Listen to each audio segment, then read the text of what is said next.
여러분께서는 민법 마스터 양민의 즐거운 민법과 함께하고 있습니다. 화이팅입니다. 안녕하세요.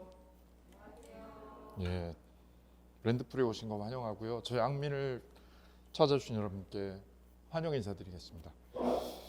우선 첫 시간이고 하니까요. 오늘 오리엔테이션 겸 그다음에 민법 공부 방향 그리고 민법의 특성 몇 가지 짚어드리고 첫 시간 여러분 함께하고자 합니다.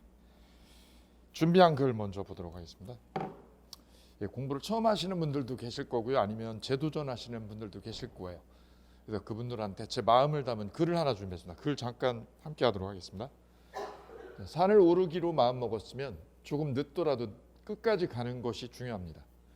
속도는 그리 중요하지 않습니다. 끝까지 가는 사람이라면 반드시 승리합니다. 언덕길이 가팔라 힘이 점점 더 들어도 주저앉거나 포기하지 않으면 곧 꼭대기에 오르게 됩니다. 인생의 대부분은 속도의 문제가 아니라 포기하려는 마음의 문제입니다. 마음이 인생의 그릇이기 때문입니다. 얼마 전에 제가 어느 요리사분이 일본에 요리 유학을 떠나셔가지고요. 그분이 거기서 겪었던 경험담 하나를 제가 소개를 할까 합니다. 그 유명한 일본의 요리사를 찾아가가지고요. 그 레시피를 좀 가져오려고 그분한테 계속 쫓아다니면서 요구를 한 거예요. 레시피 좀 알려달라고, 그 요리 비법에 대해서. 그랬더니 그분이 알려주질 않고 계속 그분한테 암시만 하는 거죠. 몇 년을 시간을 질질 끌면서. 최종적으로 그분이요, 그 유명한 일본의 요리사 그분이 질문을 드렸던 게 뭐냐면, 요리의 핵심이 뭐라고 생각하느냐라는 거죠. 요리의 진짜 본질이 뭐냐. 그분 찾아갔더니 한국인 요리사는 레시피라는 거죠. 요리의 핵심은 레시피 아니에요, 그죠? 예, 그랬더니 그분이 요리의 핵심은 레시피가 아니라 마음이라는 거죠. 그러니까 기술보다 테크닉보다 마음이 더 앞에 있다라는 거죠. 우리가 김치찌개나 짜장면을 만들지 못하는 건 아니잖아요, 그죠? 예, 진짜는 마음이거든요. 김치찌개를 해주겠다는 마음에 의해서 그 요리가 결정되는 거지. 그 레시피를 몰라서는 아니에요. 레시피 네이버 찾으면 다 나오거든요, 그죠? 다 나와 있어요. 근데 그 김치찌개를 정말로 정성껏 해주겠다는 마음의 크기에 의해서 요리가 결정되거든요, 대부분은. 공부도 똑같아요. 여러분 네이버에 검색하면 여러분이 원하는 책 내용 다 들어있어요, 그죠? 예, 마음이죠. 마음이 그 전체적인 내용을 다 결정하고 있다는 겁니다. 공부에 있어서 제일 중요한 본령은, 핵심은 그 부분에 맞닿아 있다고 저는 생각을 해요.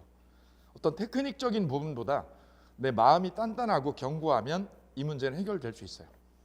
중개사 공부는 그 부분하고 맞닿아 있습니다. 어떤 강사의 테크닉 물론 중요합니다. 요리에서도 레시피 중요하죠. 근데 그거보다 더 큰 위치를 차지하는 것은 그분의 마음의 크기라는 거죠. 그리고 특히나 이 공부가 1년을 쭉 이어가는 공부라서 한 달짜리면 단거리라서 이게 금방 기술적인 걸로 해결이 되는데, 이게 1년을 공부해서 끌고 가는 부분이라서 마음의 크기, 마음의 그 단단함에 의해서 결정되는 게 대부분이에요. 지금 공부하시면 내년 4월, 5월, 6월 달 이때 되면 위기가 온다고 그래요. 거의 대부분이. 그때 잘 극복하는 게 그 마음의 크기하고 마음의 단단함입니다. 그때 이거 꼭 기억해 두시기 바랍니다.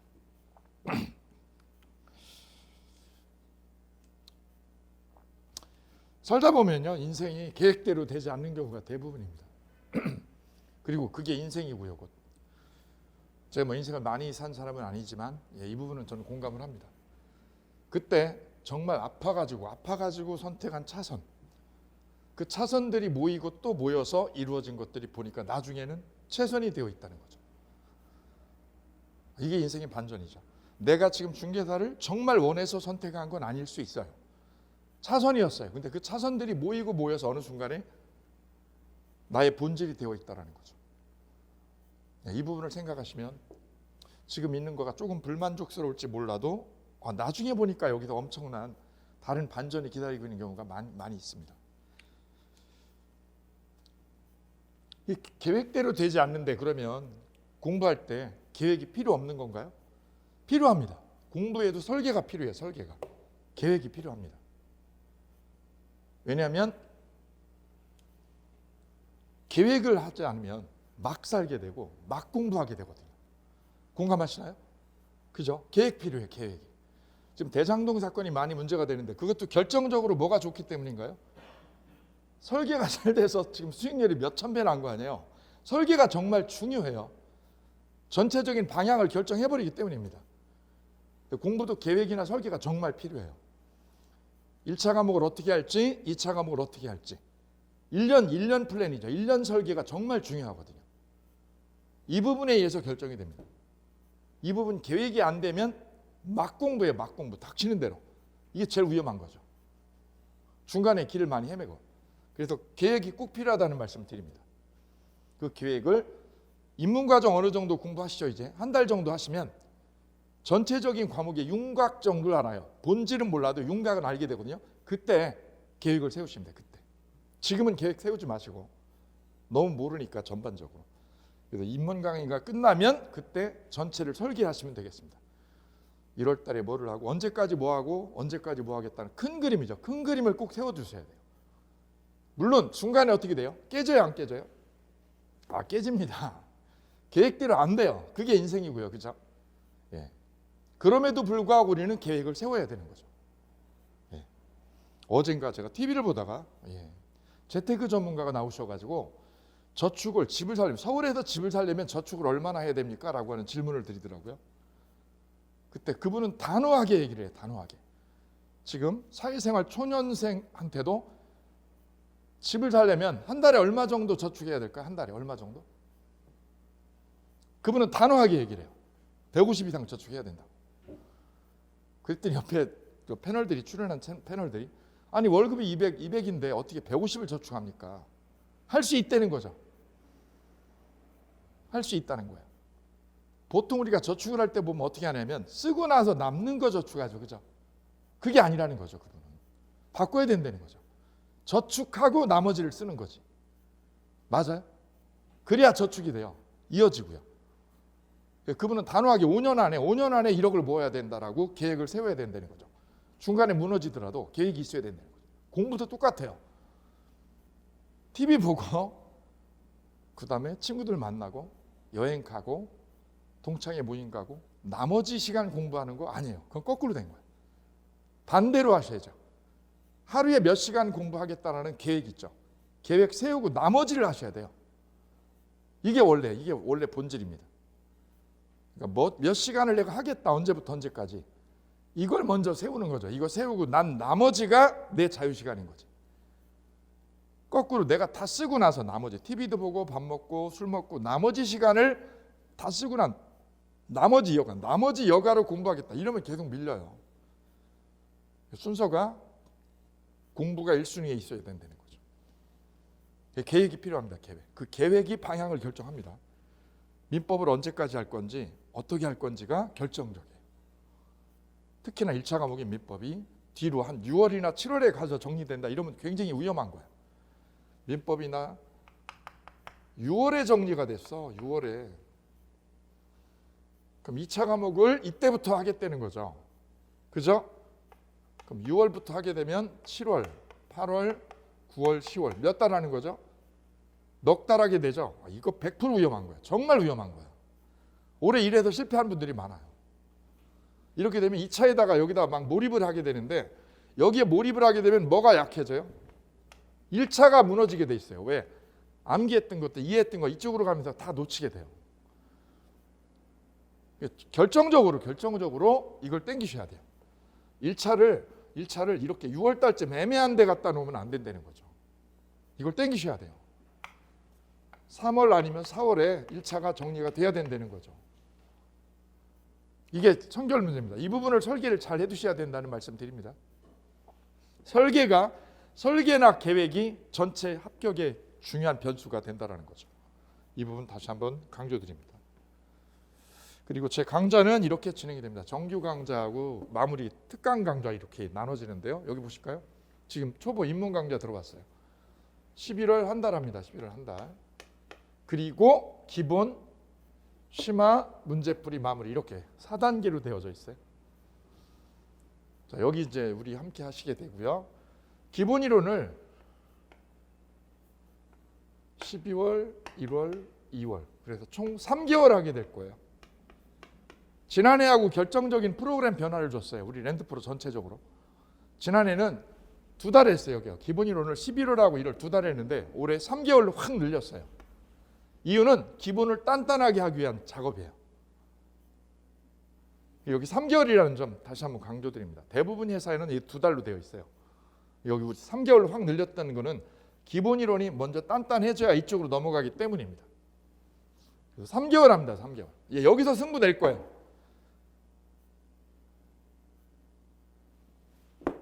예, 52강 합니다. 52강. 이거 되면 끝난 거예요. 민법은. 여러분 석 달만 고생하시면 돼요. 석 달만. 석 달만 전력 질주하면 민법 끝을 볼 수 있어요. 석 달입니다. 석 달.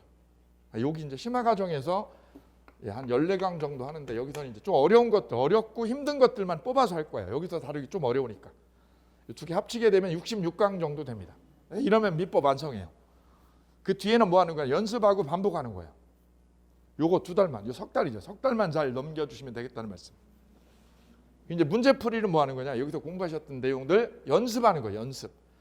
기출문제도 이때 연습하고요. 그 다음에 알고 있던 거 연습하고 응용하는 과정이 이때입니다. 이때 정말 제대로 정리가 되거든요. 민법은 이론하고 이렇게 문제하고 연계가 돼야 돼요. 연계가. 두 개가 하나래요. 두 개가 하나로 될 때 점수가 잘 나와요. 이론은 1월 달에 하고 이론 공부는 1월 달에 하고 문제풀이 7월 달에 하죠. 너무 벌어졌죠? 꽝이야 이게 가까워야 돼요. 가까워야 돼요. 이론 공부하고 문제풀이가 가까울수록 좋아요. 가까울수록. 최대한 가까울수록. 아니면 중첩이 되든가. 오늘 내가 이론 공부했다 그러면 오늘 문제 푸는 게 제일 좋아요. 사실은. 그게 좋습니다. 이게 벌어질수록 어려워져요. 여기 마지막 9, 10월이죠. 마무리합니다. 공부가 제대로 돼 있으면 설계한 대로 제대로 되면 이때쯤이요. 문제풀이 할 때쯤 되면 내가 합격했는지 안 했는지를 알 수 있어요. 내가 합격권에 가 있다는 걸 스스로 알 수 있게 돼요. 여기에 설계가 잘 되느냐 안 되느냐가 굉장히 중요합니다. 자, 강좌는 이렇게 진행이 될 거고요. 중간에 필요한 부분에 대한 테마 특강을 제가 별도로 준비해서 여러분하고 함께 하도록 하겠습니다. 제일 중요한 거는 이 두 과정입니다. 이 두 과정. 근데 이쪽에서 80% 정도 하니까요. 여기서 끝장내겠다 이런 각오로 3개월만 취하고 열심히 달리면 되겠습니다. 총 66강입니다. 지난해는 제가 88강을 구성했었어요. 그럼 몇 개 줄인 건가요? 22개를 줄였어요. 22강을 줄였어요. 그래서 기본 이론 3개월 52강, 그리고 심화 이론이죠. 심화 이론 중요하고 어려운 것들만 14강, 그래도 66강으로 만들었어요. 여기서 80% 이상 합니다. 양도 엄청나게 차이가 나죠. 약 3분의 1입니다. 이쪽하고 이쪽 빼면 3분의 1이죠. 이쪽이 확 커져 있어요. 이때 그래서 12월, 1월, 2월 3개월 미친 듯이 달리면 돼요. 3개월만 미친 듯이 쏘면 승부 낼 수 있어요.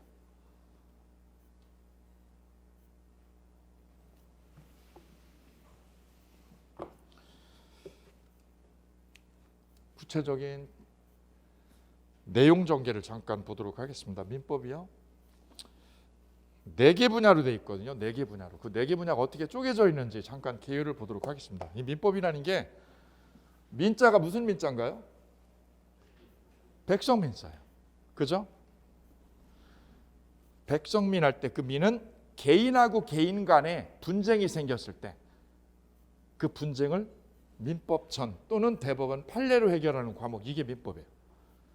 민법의 문제는 어디에 걸쳐 있어요? 개인하고 개인 간의 분쟁이면 민법의 관장 영역이에요.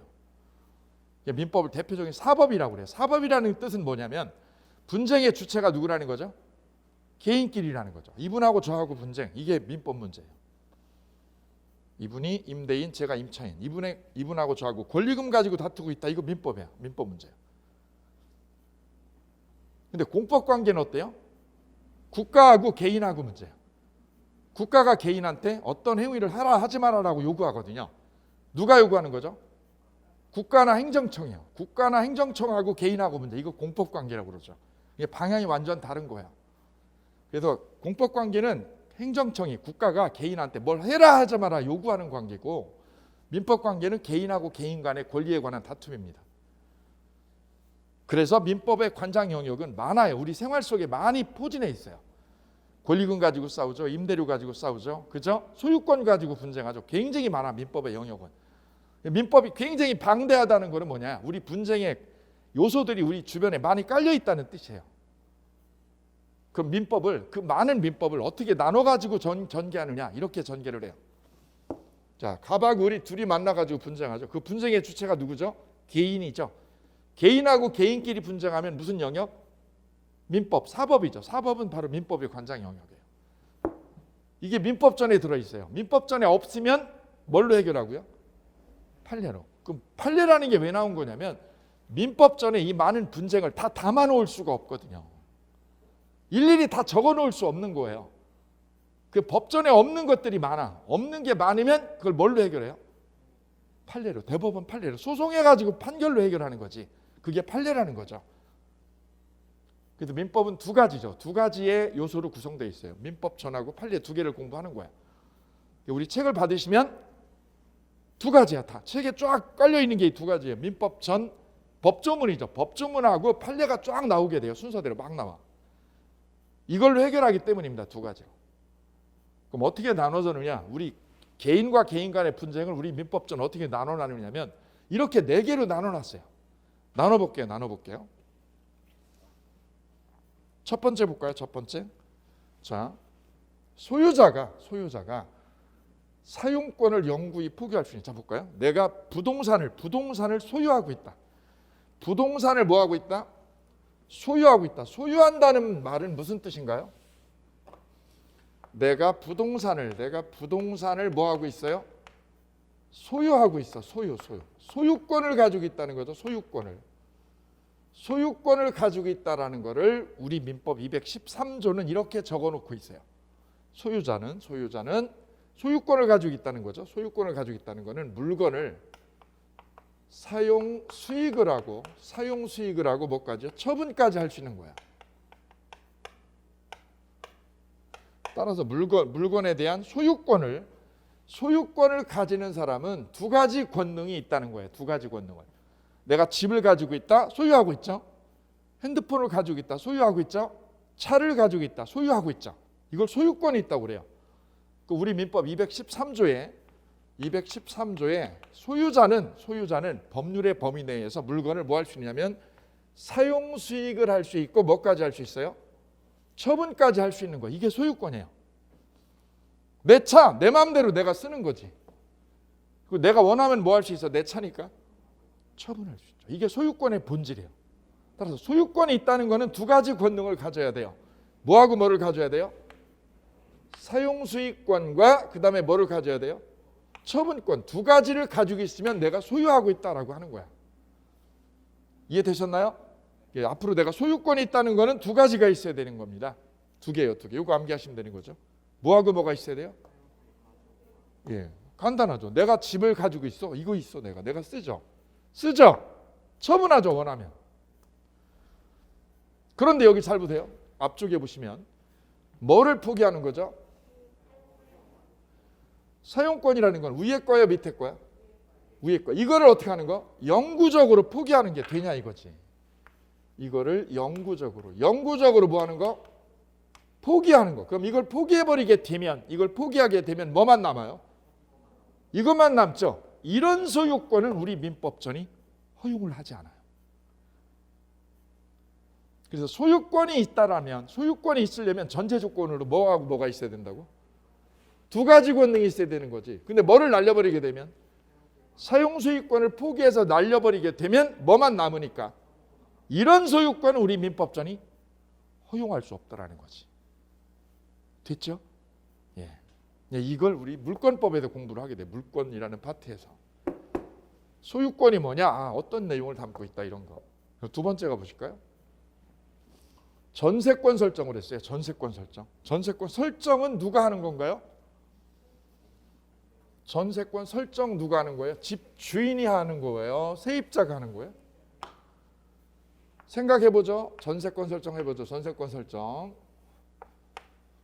예, 여기 흥부가 집주인이고요. 흥부는 세입자죠. 그죠? 예, 놀부가 집주인이고요. 흥부가 세입자야. 자, 전세권 설정은 누가 하는 걸까요? 누가 설정을 하는 걸까요? 여기 요 빌라 이렇게 있어. 빌라 5층짜리를 놀부가 가지고 있습니다. 전세권 설정은 누가요? 세입자가요? 주인이요? 전세 내놓는 거 누가 내나? 부동산에다. 집주인이 내놓죠. 전세 들어오는 건 누가 들어와요? 세입자가 들어오죠. 그래서 흥부가 여기에 전세금 1억을 넣고요. 1억이라는 전세금을 넣고 집을 전세권을 얻게 돼서 들어오게 됩니다. 그 흥부를 뭐라고 그럴까요? 세입자를? 전세권자라고 그럴까요? 설정자라고 그럴까요?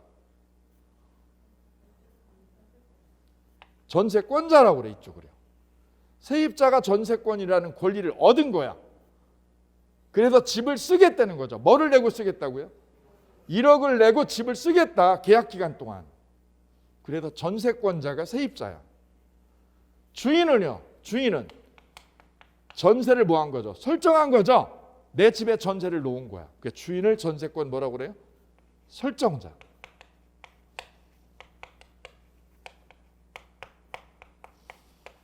내 집에 전세를 놨어. 3년 동안 얘한테. 그럼 잘 생각해 보실까요? 설정자가 집주인이 내 집에 전세를 놓게 되면 잘 생각해 보세요. 부담이 생기는 사람은 누구예요? 3년 동안 이 집을 3년 동안 전세를 놓게 되면 주인 입장에서는 3년 동안 내 집을 내 마음대로 써요, 못 써요? 못 쓰죠. 누가 들어와 살기 때문에? 세입자가 들어와 살기 때문에 사용을 못하게 되죠. 사용 권능을 얘한테 넘긴 거야. 소유자가 소유권을 가지고 있다는 건 아까 두 개를 가지고 있어야 된다고 말씀드렸잖아요. 뭐하고 뭐가 있어야 돼요? 사용수익권하고 뭐하고?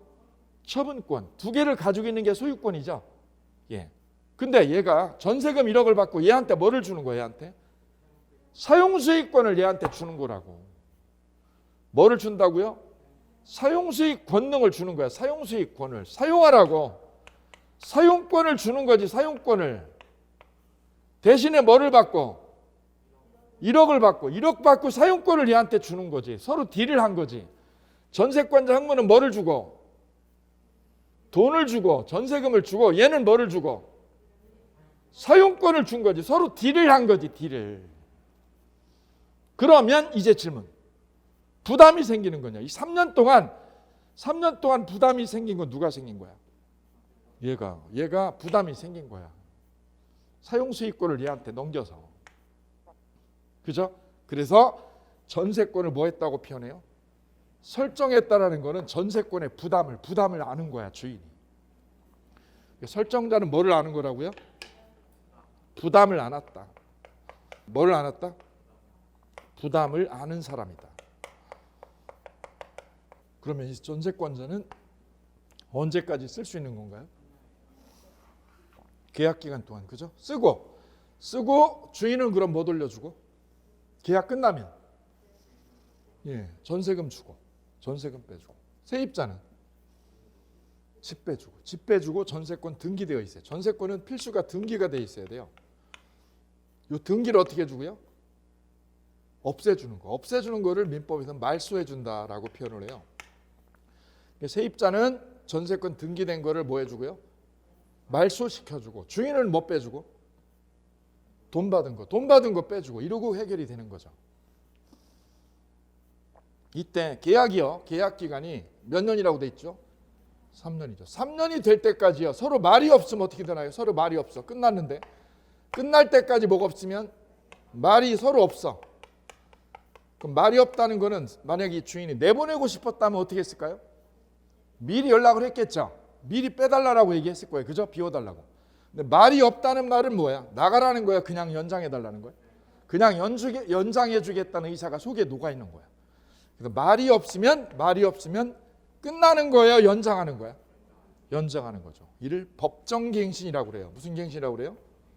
법정. 법정이라는 말은 뭐의 줄임말이냐면 법률 규정의 줄임말이에요. 법률의 규정에 의해서 뭐가 된 거예요? 갱신되었다. 갱신이라는 건 뭘까요? 연장됐다. 갱신 이꼴이 연장이죠. 연장을 누가 해준 거죠? 누가?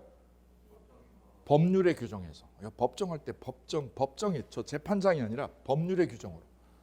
법률의 규정으로 뭐가 되었어요? 갱신되었어요. 끝날 때까지 말이 없으면 이쪽에서도 이쪽에서도 서로 말이 없죠. 그러면 연장됩니다. 이를 무슨 갱신?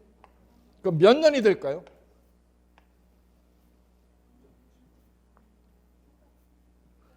몇 년 쓰라는 거야?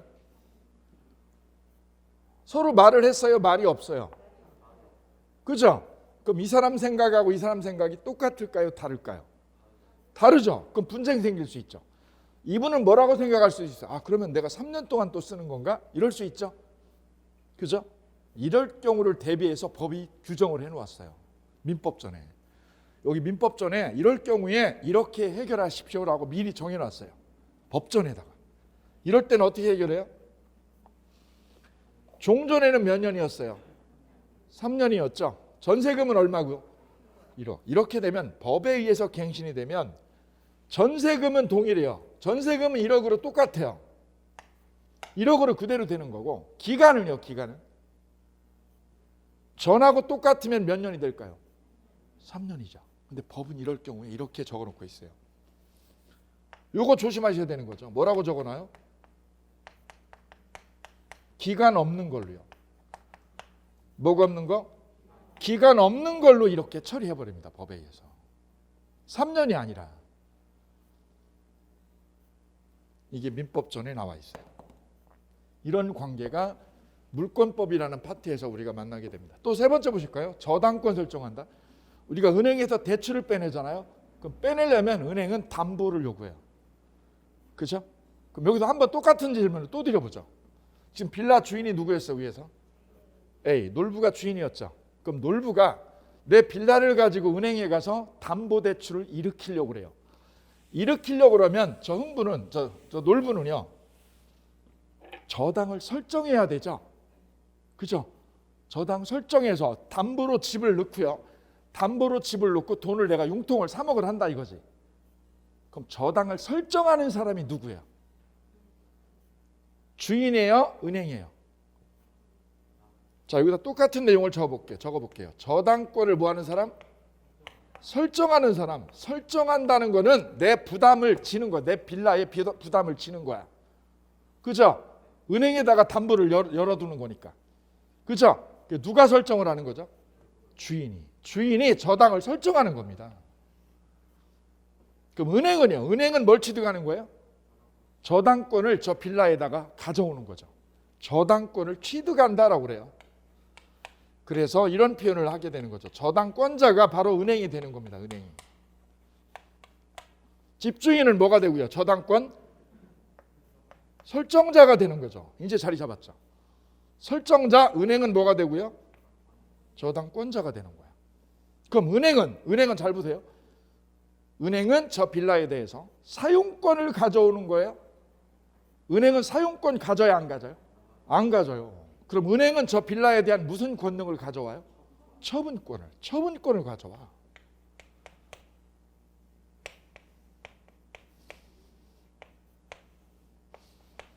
처분권을 은행이 쥐는 거예요. 처분권을. 어떤 의미로? 3억을요. 3억을 못 갚으면 설정한 놀부가 3억을 융자금을 못 갚게 되면 저 집을 뭐 할 수 있어요? 은행이? 처분할 수 있죠. 경매로. 경매 처분할 수 있는 권능이 은행한테 있다고. 그래서 이 저당권자는 저 부동산에 대한 무슨 권능을 가지게 돼요? 처분 권능을 가지게 돼요. 처분권을. 반면에 전세권자인 사람은 뭘 가져요? 사용권을 가져. 사용권을. 그래 권리의 내용이 달라지는 거야.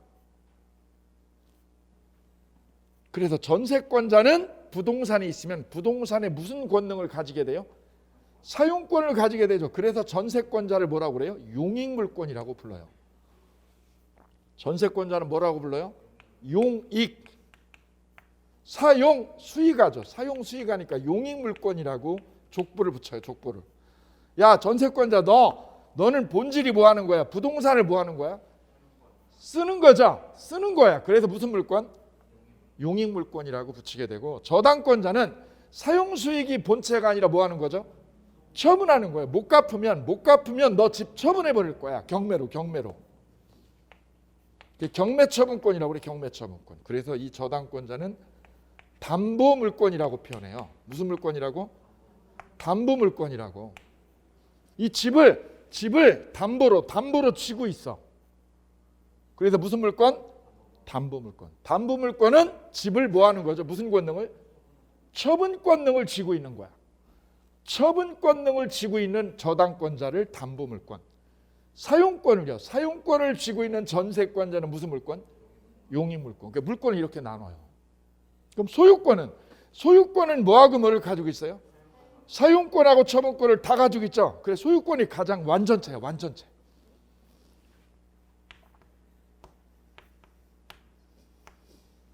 물권의 출발은 바로 소유권에서 출발이 되는 겁니다. 소유권자는 뭐하고 뭐를 가지기 때문에 사용권하고 뭐하고 처분권을 다 가지고 있다. 다 가지고 있다. 반면에 용익물권을 뭐만 가져요? 저당권은 얘네들을 그래 뭐라고 그래요? 제한물권이라고 그래요. 제한. 이건 완전히 다 가지고 있죠. 소유권은 뭐하고 뭐를 다 가지고 있어요? 얘네는 다 가지고 있어요. 일부만 가지고 있어. 일부만 가지고 있죠. 얘네를 그 제한물권이라고 이름 붙이는 거죠. 무슨 물권? 제한물권이야. 다 못 가지고 있어. 올해 시험 문제, 올해 민법 시험 문제. 소유자가 여기 보세요. 소유자가 물건을 소유한다는 뜻은 뭐하고 뭐를 가지고 있는 거라고 그랬죠? 사용권하고 처분권을 다 가지고 있는 거죠. 시험 문제 볼까요? 여기 소유자가 사용권을 뭐 하는 거? 영구적으로 포기하는 거는 허용돼요? 허용 안 돼요? 허용. 올해 시험 문제 정답이야. 이게 소유권 정답이에요.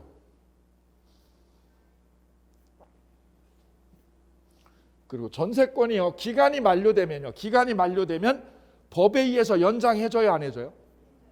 전세권이 계약 끝나면 법이 연장해주죠? 그를 무슨 갱신이라고 표현했죠? 법정갱신이요. 무슨 갱신? 그럼 법이 기간을 몇 년으로 해줘? 3년으로 해줘요? 기간 없는 걸로 해줘? 기간 없는 걸로 해서 쓰게 해줘 그냥. 이름 무슨 갱신? 법정갱신. 자, 이런 파트를 우리는 물권법이라고 해서 별도로 전개를 하게 됩니다. 자, 이쪽에 오시면 또 다른 파트가 하나 기다리는데 그게 채권법이라는 거죠. 자, 보실까요? 우리가 아파트 매매 계약을 하게 될 때는요. 이렇게 아파트 매매 계약을 한다. 볼까요?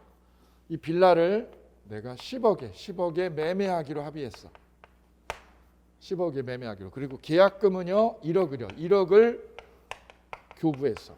매매는 10월 1일 날 했고 계약금을 교부한 거는 10월 10일입니다. 그 잔금 치르고요. 등기를 넘긴 거. 잔금 치르고 등기를 넘긴 거는 12월 1일입니다. 12월 1일 날은 소유권을 이전해서 넘겨줬습니다.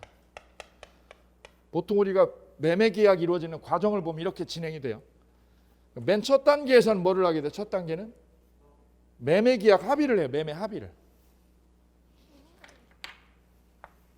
1단계. 그 다음에 뭐를 교부하게 되죠? 계약금을 교부하게 됩니다. 이거 10월 10일 날 넣었다고 가정해 볼게요. 세 번째는 소유권 뭐를 하게 돼요? 등기요. 등기를 넘겨줍니다. 등기를 치게 된다라고 그러죠. 등기 친다. 소유권 등기를 넘겨준다. 법무사 통해서. 파는 사람을 매도인. 사는 사람은 누구? 매수인. 이런 표현을 하게 되죠. 질문 드려보죠. 매매는 언제 이루어진 걸까요? 매매하기로 서로 합의가 된 날이에요. 합의가 된 날은 언제요? 10월 1일. 계약금을 교부한 거는, 등기를 친 거는 다르죠. 시점이.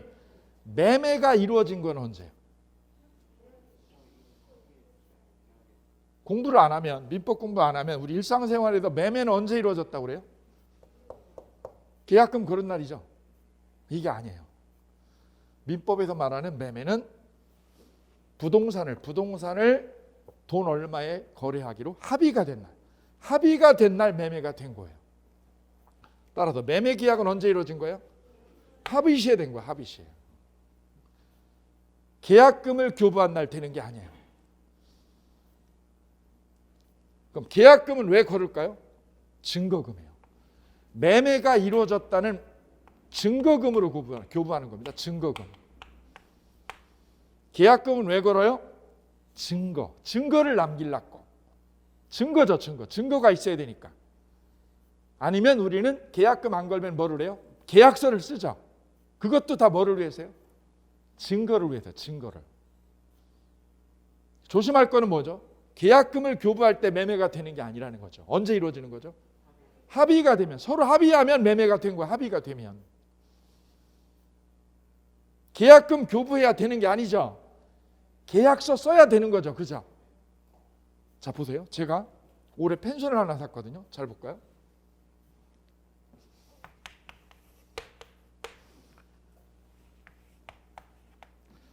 이분이 땅 주인입니다. 땅 주인. 근데 제가 이 땅을 사기로 했어요. 사기로 이분한테 요구했더니 마음이 있대. 거래할 마음이 있대요. 예, 이게 10월 1일입니다. 근데 이분이요, 이 B라는 분하고 5일 전에 그러니까 9월 25일이죠. 9월 25일 날 뭐를 했냐면 구두로 합의를 했어요. 구두 합의. 구두로 이거 10억에 매매하겠다, 넘기겠다라고 구두 합의가 된 거야. 누구한테요? B한테. B하고 매매하겠다는 합의가 구두로 되었어요. 그때 제가 이 땅을 사고 싶었어. 그리고 이분을 만났거든요. 그래서 제가 이 땅 살게요. 우리 펜션 자리 옆부분이 공간이 좀 있어서 사겠다. 더 사겠다 그래서 제가 제의를 했어요. 그랬더니 이분이 저 팔고 싶은데 문제는 무슨 문제가? 이미 며칠 전에 5일 전에 무슨 계약이 되었다는 거죠? 계약된 건가요? 안 된 건가요? 제가 물어봤어요. 계약서는 쓰셨나요? 계약금은 받으셨나요? 계약서 없어. 계약금도 없어. 매매된 거야, 안 된 거야? 매매된 거야, 안 된 거야? 이게 이제 우리 현실에도 많이 착각하고 혼란을 가져오는 거예요. 대부분은 우리는 언제 계약이 됐다고 착각을 해요?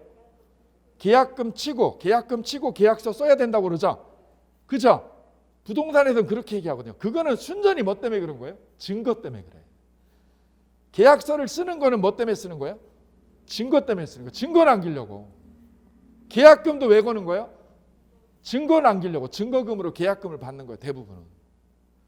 그럼 진짜 매매는, 법에 의해서 매매는 언제 돼요? 합의하면 돼요. 계약금 없어도 되고 계약서 안 써도 되는 거야. 그럼 매매가 됐다는 거야, 안 됐다는 거야? A하고 이 B라는 분 사이에 매매가 이미 된 거죠. 무슨 합의도? 구두 합의도 계약이 맞아요. 구두 합의도 계약된 거 맞아요. 그럼 뭐를 안 쳐도 돼요? 계약서 써야 돼, 안 써도? 계약서 안 써도 계약은 되는 거예요. 구두 합의도 합의가 된 겁니다, 이거. 착각하시면 안 돼. 그럼 매매가 된 거죠. 그래서 제가 이거를 이분하고 매매를 만약 다시 했다면, 매매하기로 또 합의를 했다. 합의를 며칠 날? 그럼 이분은 땅 하나를 가지고 어떻게 한 거죠? 매매하고 매매를 한 번 했어요? 두 탕 했어? 이중 매매가 되는 거예요. 이러면 매매는 언제 이루어지기 때문에? 합의할 때 되죠. 그래서 하나 가지고요, 땅 하나 가지고 매매를 몇 번을요? 2번, 3번, 10번도 할 수 있는 거라고. 왜? 매매가 언제 되니까? 합의할 때 되니까. 합의는 여러 번 해도 되는 거예요. 여러 번이고.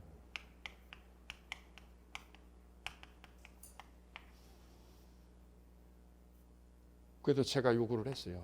거래할까요? 그랬더니 이분이요, 안 됩니다. 왜 안 됩니다? 이미 뭐가 돼서? 구두 합의가 돼서 계약이 된 거야, 안 된 거예요? 된 거지. 계약이 된 거죠. 돼버렸기 때문에 저희하고 거래를 못 하겠다는 거예요. 저희는 이걸 원했는데 못 샀어요. 만약 이분이 하게 되면요, 매매를 하게 되면, 매매를 저희하고 또 하게 되면 계약이 어떻게 돼요? 하나만 돼요? 이중으로 돼요? 이게 이중 매매가 되는 거예요. 이중 매매. 그럼 이분 어떻게 해야 될까요?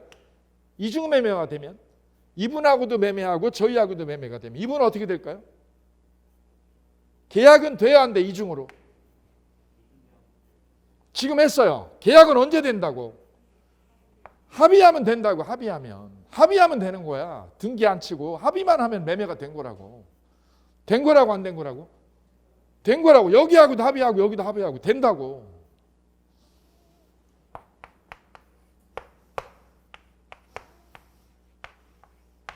뭡니까 이게? 수험생이 질문한 겁니다. 어떤 분이 자동차를 벤츠를 중간에서 딜러 하시는 분이죠. 벤츠차 판매하시는 분이죠. 직원이죠. 제 수험생이죠. 이분 고객한테 연락을 한 겁니다. 프로모션을 제의를 해요.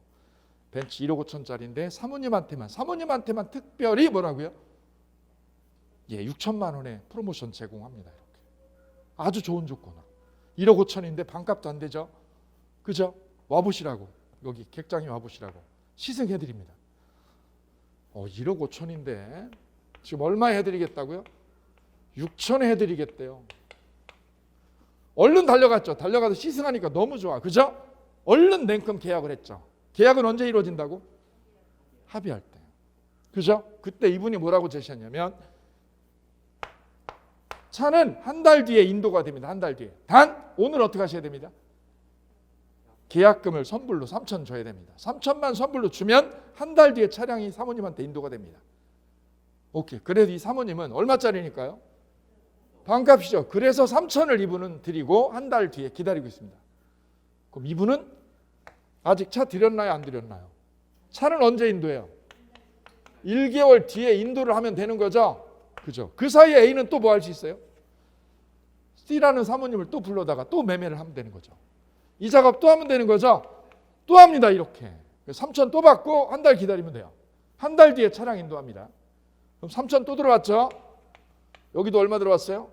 3천 집을 받았죠. 3천 받았죠. 또 하면 됩니다. 누구한테요? D하고 매매를 또 합니다. 사모님 1억 5천짜리인데요. 5천에 드립니다. 5천에. 사모님은 특별히. 그죠? 귀가 팔랑이면 바로 갑니다. 가가지고 계약합니다. 그리고 선물 어떻게 해요? 선물로 5천 넣는 사람도 있어. 그죠? 5천이 들어갑니다. 그래도 이분은 매매를 몇 번 하게 됩니다. 이렇게. 20개를 했어요. 20개를. 차 한 대 가지고. 인도는 언제 하기로 하고요? 이분들 한 달 기다리고 있죠. 한 달 뒤 연락하니까요. 전화 받죠. 사라졌어요. 핸드폰 연락 끝. 이게 완벽하게 당한 거예요. 사기를. 여러분 알고 계셔야 되는 게 매매는 언제 이루어지는 거야? 합의할 때 되는 거야. 합의할 때. 차 하나 가지고 20번은 매매할 수 있어. 이게 가능한 거예요. 이렇게 2중 계약, 3중 계약 얼마든지 가능합니다. 이해되시나요? 그럼 이 중에 이 차 한 대 가지고 A가 B한테도 하고, 여기 땅이죠, 땅. B한테도 하고 C한테도 하고 여기 D한테도 했어요. 3중 계약했죠? 그럼 B도 매수인, C도 매수인, D도 매수인이야. 그럼 이 땅을 차지하는 사람은 누가 차지하는 거예요? 원래 약속은 이분한테 주기로 먼저 했죠. 약속 때리면 얘한테 줘야죠. 근데 저 소유권을요. 이 땅 소유권을 차지해서 먹는 사람은 누가 먹는 거예요? 먼저 계약한 사람이 먹는 거예요? 등기 차지한 사람이? 등기 차지한 놈이 장땡이지 여기서는. 등기 차지한 놈 먼저. 계약 네가 했어도 허당이야. 등기 먹은 사람이 장땡이야. 그럼 이 차는요? 이 차는 누가 장땡이야? 인도받은 사람. 먼저 인도받은 놈이 장땡이 되는 거지. 나머지 19명은 허당이죠. 20명 계약했으면. 부동산은 등기를 먼저 친 놈이 장땡이고, 동산을 이런 차량은 누가 장땡? 인도받고 등록이야. 인도받고 등록한 사람이 장땡이 되는 거야. 그 물건 내 거가 되는 거지. 그래서 매매라는 형식이 언제 이루어진다는 거죠? 이걸 이해하셔야 돼요. 계약서 쓸 때 되는 거 아니라고. 계약금 칠 때 되는 거 아니에요. 등기 칠 때 되는 거 아니에요. 언제 되는 거예요? 합의셔야 돼요. 이 합의가 여러 번 가능하다는 거죠. 하나의 물건 가지고. 여기에 법률적인 함정이 있는 거예요. 일반인들이. 이 부분을 탐색을 합니다. 이 부분을. 자, 그러면 여기 볼까요? 계약금 걸고요, 안 걸고요? 없지. 10억에 매매 합의하는 거 돼야 안 돼요? 된 거죠. 이게 그 유명했던 작년에 양팡 사건이었어요. 양팡 사건. 10억에 매매를 했어요. 매도인한테. 매수인하고 이 양팡 어머님이. 모친이죠. 계약금은 걸고요, 안 걸고? 안 걸고. 계약금은 내일 드릴게요. 내일 줄게요. 내일 줄게요 하고 계약은 했어요. 얼마에 계약을 했어요? 10억에 매매 합의는 했고 계약금은 내일 드리겠습니다 그랬어요. 그럼 계약을 한 거야, 안 한 거야? 한 거지, 10억에. 근데 이 어머님이 집에 와서 검색을 해보니까 저 아파트가 10억에 매매를 했는데 너무 비싼 거지. 6억이면 사는 거야 내가 근데 6억이면 사는데 10억에 계약을 하고 왔잖아. 그죠? 이 어머니 매수자가 어떻게 했을까요? 계약은 했는데 계약금을 안 걸었죠. 그러니까 이분이 어떻게 한 거예요? 연락을 한 거예요. 뭐라고요? 나 계약 파기하겠다. 파기하겠다고 연락을 한 거예요. 나 파기하겠다. 뭐를 안 줬기 때문에. 계약금을 내일 준다고 그러고 현재는 안 줬죠. 파기한다고 연락을 한 거야. 해제가 될까요? 안 될까요? 자, 이미 매매를 했어요? 안 했어요? 얼마에? 그럼 매매가 이루어진 거야? 안 이루어진 거야? 이루어진 거예요. 그러면 파기를 못 해요. 계약금 안 걸어도 파기를 못 하는 거예요. 왜요? 매매하기로 합의가 이루어졌기 때문에. 해제가 안 돼, 해제가. 그럼 두 번째 볼까요? 매수한 빌라. 내가 이 빌라를 매수했어. 근데 빌라에 뭐가 존재하면? 하자가 있어, 하자가. 누수가 생겨가지고 하자가 있다면 여기에. 하자가 존재합니다. 금이 가거나 뭐 누수가 생겨서. 이때 이 매수자가 누구한테 가서 따져요? 매도인에게 가서 책임을 추궁합니다. 이를 우리는 뭐라고 해요? 담보 책임이라고 해요. 무슨 책임? 담보 책임. 같이 연결해 볼까요? 무슨 책임? 담보 책임. 목적물에 뭐가 생기면? 하자가 생기면, 하자가 생기면. 내가 이 빌라를 10억에 돈 받고 매매하기로 합의했어. 근데 빌라에 뭐가 존재할 때? 하자가 존재하면 책임을 지는 사람은 누구야? 책임지는 사람. 산 사람이요? 판 사람? 책임져야 될 사람. 빌라에 누수가 있으면 책임질 사람은 누구? 판 사람이죠. 판 사람이 책임지는 거예요. 이게 담보 책임이야. 산 사람은 그럼 뭐라고 그래요? 책임 추궁을 하는 거지. 산 사람은 뭐를 해요? 담보 책임을 뭐 하게 돼요? 추궁을 하는 거지. 왜 하자가 있어가지고 이 집값이 돈값을 못 하느냐. 그럼 책임지는 건 누가 지는 거예요? 매도인이 지는 거야. 매도인이. 이때 빌라의 하자가 아주 크면요. 빌라의 하자가 너무 크다. 내가 그 집에 거주할 수 없을 정도야. 거주할 수 없을 정도야. 그럼 하자가 작은 거예요? 아주 중차대한 거예요? 중차대한 거죠. 그러면 계약 파기할 수 있어요. 근데 조그만 거면 물이 어쩌다 한 방울 뚝뚝 떨어지는 그런 정도면 파기 안 돼. 해제 안 돼요. 이를 담보 책임이라고 그래요. 빌라에 뭐가 있으면 하자가 있으면 책임집니다. 이 책임을 무슨 책임? 담보 책임이라고 표현해요. 같이 불러보실까요? 무슨 책임? 담보 책임.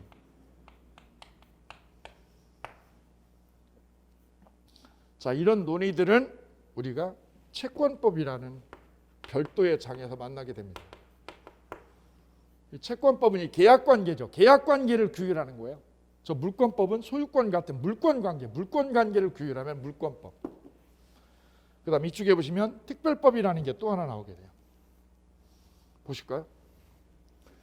주택임대차보호법이라는 걸 만나게 되는데 여기 보시면 세입자한테는 계약 갱신 요구권이라는 게 보장이 됐어요. 들어보셨나요? 계약 무슨 요구권? 갱신 요구권. 언제 하는 거야 이거는? 이쪽 세를 놓은 사람은 임대인이라고 표현할게요. 세를 놓은 사람이 임대인, 세입자는 뭐라고 표현해요? 임차인. 차자가 무슨 차일까요? 빌릴 차, 빌릴 차. 세입자가 집을 빌렸어요, 이 빌라를. 이를 임대차라고 그러죠. 임대차 계약. 무슨 계약이라고 그래요? 임대차 계약. 선생님 이쪽하고 어떻게 달라요? 전세권 설정하고요. 전세권 설정하고 임대차 계약은 같은 거예요? 둘 다 세를 얻는 거죠. 여기도 세를 얻는 거고 여기도 세를 얻는 거야. 아까 전세권 설정은 그럼 어떻게 하는 거예요? 똑같이 세를 얻어가지고 내가 남의 집살이 하는 거예요. 남의 집살이. 이걸 전세권 설정이라고 그러거든요. 전세권 설정은 등기를 해야 되고 전세권 설정은 뭐를 해야 됩니다? 등기를 해야 돼. 등기를. 이를 전세권이라고 그래요. 전세권. 등기부에 떠야 돼요. 전세권이. 이를 전세권이라고 그러고 물권이라고 그래요. 이건 물권. 이거는요. 이거는 내가 고시원에 월세를 산다. 아니면 내가 전입신고해가지고요. 보증금 1억인데 여기에 전입신고만 돼 있고 전입신고 돼 있고 확정일자만 받았어. 확정일자만. 등기하고요. 등기 안 하고요. 등기하지 않은 경우죠. 전세금 1억을 등기를 해놓은 경우가 있고요. 그러면 이를 물권이라고 그래요. 물권. 등기 안 해놓은 거. 전세금 1억인데 등기를 안 했죠. 대신에 뭐를 받죠? 전입신고하고 확정일자 받죠. 이를 우리는 미등기 전세라고 표현합니다. 불러보실까요? 무슨 전세? 미등기 전세라고 해서 저 전세권하고 확 구별해버려. 족보가 달라. 족보가. 전세권은 반드시 뭐가 되어 있어야 됩니다? 등기가 되어 있어야 됩니다. 등기가. 이는 물권이라고 그래요. 물권. 근데 이쪽에 있는 전세금 1억을 넣고 전입신고 내지 확정일자 이걸 받으면 무슨 전세라고 표현해요? 같이 해보세요. 무슨 전세? 미등기 전세. 이거는 물권이 아니에요. 등기가 안 돼 있어서.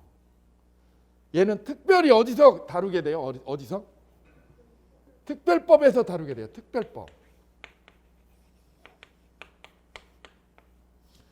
특별법이라고 이름을 붙이게 된 이유가 있는데 여기 민법하고요. 민법은 일반법이라고 그래요. 일반법.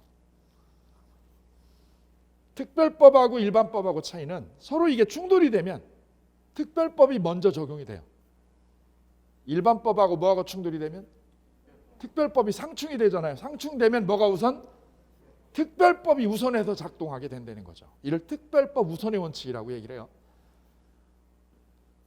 따라서 똑같은 임대차라도 여기 보시면 민법에도요. 이 민법에 채권법에도 임대차라는 게 있거든요. 여기는 주택임대차라는 게 있어요. 주택임대차. 똑같은 임대차거든요. 임대차.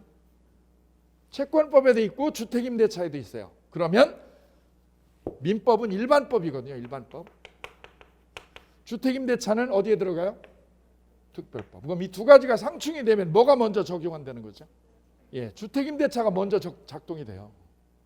이를 무슨 원칙? 특별법 우선의 원칙이라고 그래요. 특별법 우선의 원칙. 자, 그때 이 계약 갱신 요구권은 민법에는 없어요. 어디에만 있어요? 주택임대차하고 상가임대차 두 군데만 있어요. 두 군데만. 갱신 요구한다는 거는 무슨 뜻인가요? 끝나면 뭐 해달라고? 연장해달라. 연장해달라는 게 갱신 요구한다는 거죠. 갱신 요구권입니다. 갱신해달라, 연장해달라 이거죠. 누가 하는 겁니다? 임차인이 하는 겁니다. 누구한테 하는 거예요? 임대인한테 하는 거예요. 임대인한테. 언제 하는 거예요? 끝났을 때요? 끝나기 전에요? 끝나기 전에 하는 거지. 끝나기 전에. 6개월에서 2개월 전에요. 6개월에서 몇 개월 전에? 2개월 전에 하는 겁니다. 반드시. 이게 법이 정해져 있어요. 법이 이렇게 명령을 했어요. 6개월에서 2개월 전에만 돼. 2개월 전에만. 상가는요. 또 6개월에서 1개월 전이야. 주택은 얼마 전이고요? 상가는 1개월 전이야. 1개월 전. 이거 같이 통일을 해야 되는데 왜 이렇게 달라졌을까요? 작년에 민주당에서 집권당인 민주당에서 임대차 3법이라는 걸 만들었어요. 그죠? 임대차 무슨 법? 3법을 만들었어요. 세입자들 보호해 주겠다고. 서민경제 보호해 주겠다고. 근데 그때 법을 개정할 때 주택임대차만 개정을 했어요. 이것만. 어느 건 개정을 안 하고요. 상가임대차는 손을 못 봤어. 그리고 이건 그대로 1개월이고 이것만 2개월로 바뀌어진 거야. 요 차이입니다. 차이가. 그 갱신요구는 언제만 할 수 있어요? 2개월 전. 6개월에서 2개월 전까지. 올해 시험 문제도 이게 나왔어.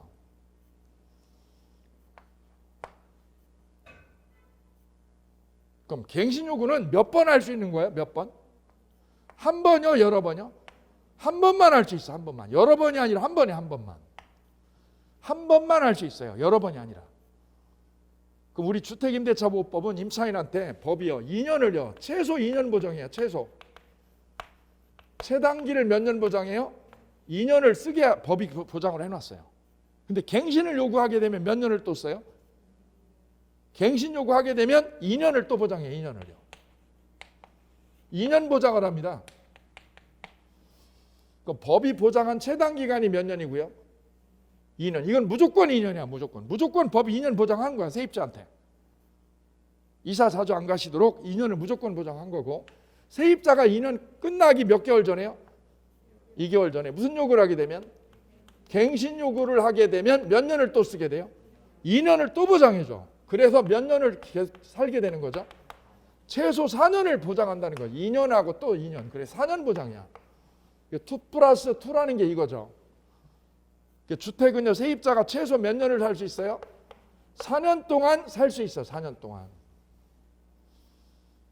이게 법이 보장한 최소 기간이에요. 최소 기간. 그런데 이 갱신 요구를 하게 되면 주인은 어떻게 돼요? 주인은 거부하는 거예요? 인정해줘야 돼요? 법이 인정해준 거야. 이거는 무조건이야. 무조건. 그런데 여기에 임대인한테 어떤 걸 줬냐면 갱신 거절 사유를 만들어줬어요. 갱신 무슨 사유? 거절이라는 건 뭐죠? 갱신을 못 해주겠다. 거절 사유요. 갱신 거절 사유. 그게 9개예요. 9개. 이 9개가 시험에 나오거든요. 9개가. 그럼 세입자한테는 뭐를 보장해주고요? 뭐 할 권리를 보장해주고요? 갱신 요구, 갱신할 수 있는 카드를 준 거죠. 갱신할 수 있는 카드. 이거 하면 몇 년 동안? 2년 동안을 연장해서 쓸 수 있는 카드를 세입자한테 준 거고, 거꾸로 주인한테는 무슨 카드를? 갱신을 뭐 할 카드? 거절 카드를 주인한테도 준 거야. 그래서 세입자도 보호하고 누구도 보호하고 임대 양쪽을 조화롭게 형평을 맞춰서 보호하겠다는 거죠. 세입자만 보호하는 거야? 주인도 보호하는 거예요? 양쪽의 이해관계를 잘 조율하겠다는 거죠. 입법자가. 갱신 요구를 이쪽은 무슨 카드를? 거절 카드를. 그게 몇 가지라고요? 9가지. 그 중에 많이 문제가 됐던 게 뭐냐면 2기를 연차하면요. 몇 기 연차하면? 2기를 연차하면 갱신 거절할 수 있어. 그 다음 중과실로 파손하면요. 뭘로 파손하면? 중과실로 집을요. 얘가 세입자가 파손했어. 망가뜨렸어. 중과실로 뭐 하게 되면? 파손하면 중과실로 파손했다. 집을 함부로 쓴다는 거죠. 그러면 갱신 무슨 사유가 돼요? 거절 사유 됩니다. 갱신 거절 사유. 그리고 최근에 특히 문제되는 건 이 부분이죠. 실거주 목적일 때. 무슨 목적? 실거주 목적일 때. 내가 들어가 살 거야. 내가 들어가 살려고 그래. 너 나가. 이게 가능하다는 거지. 무슨 목적? 실거주죠. 실거주. 이게 제일 문제되는 거죠. 이게 최근에. 누가 실거주 하겠다는 거예요? 주인이. 내가 들어가 살 거니까 나 연장 못 해준다 이 뜻이야. 이때 주인만 돼요? 직계 존비 독타 돼요? 우리 어머님도 되고요. 놀부 어머님도 되고 놀부 자식도 돼. 내가 무슨 목적이면? 실거주 목적이면. 무슨 목적이면? 실거주 목적이면 갱신을 뭐 할 수 있어요? 거절해도 되는 거예요. 거절해도 되는 사유야. 근데 여기서 최근에 문제된 게 있어. 최근에 엄청나게 논란이 된 건 뭐냐면 이거야. 여기 잘 보세요.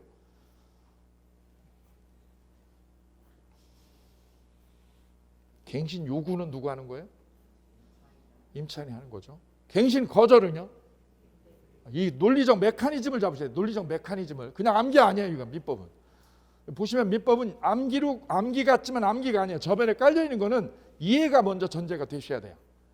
그래야 핵심을 딱 관통할 수 있거든요. 볼까요? 문제가 된 거 볼까요? 문제가 된 거. 자, 임대인하고 임차인하고 계약을 했어요. 2019년에 계약을 했어요. 2월 달에. 그럼 임차인이 계약 끝나기 몇 개월 전에 갱신 요구 들어가요? 2개월 전에 갱신 요구하면 되는 거죠? 그럼 이런 사유 아니면 얘는 갱신 거부 못 하는 거야. 이게 거절 사유가 9개가 정해져 있어. 그죠? 자. 근데 임대인이 문제가 된 거는 집을 팔게 됐어. 집을 뭐 하게 됐어요? 매매하게 됐어요. 집을. 내가 누구한테? C한테.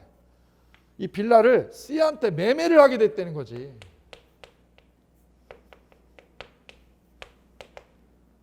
잘 보세요. 그럼 무슨 문제가 생기나요? 자, 세입자는 뭐 하려고 그래요?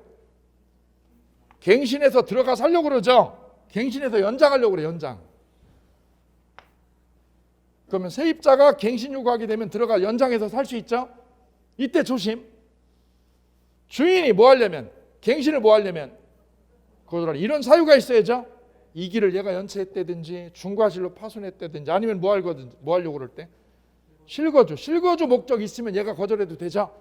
이때 실거주를 잘 보세요. 문제가 된 건 이거야. 놀부는 팔고 이사 가려고 그래. 누구한테 팔고? 얘가 새 주인이죠.